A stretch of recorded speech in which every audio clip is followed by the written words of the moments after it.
पेंतिकोस्त का पैगाम, तौबा, बपतिस्मा और रूहुल कुदस।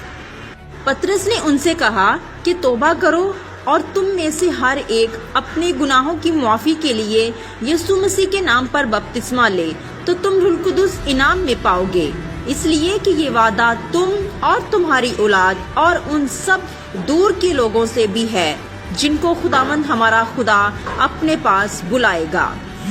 सो ईद पेंतिकोस्त का नज़ूल, ईद पेंतिकोस्त का दिन और ईद पेंतिकोस्त आप सबों को बहुत बहुत मुबारक हो।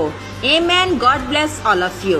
यीशु खुदा का बेटा है, यीशु दुनिया का नूर है, यीशु मसीह हमारी नजात, यीशु कायनात की सबसे बड़ी हकीकत है, यीशु बादशाहों का बादशाह है, वो हमारा शाफी है, यीशु मोहब्बत है, यीशु हमारा अच्छा दोस्त है, वो मेरा जुबान है, वो कमजोरों की ताकत है, वो हमारा अच्छा चरवाहा है और वो अपनी भेड़ों के लिए जान देता है। यीशु राह, हक और जिंदगी है, वो हमारी चट्टान है, वो जिंदगी का सब चश्मा है, वो जिंदगी का पानी है, यीशु जिंदगी की रोटी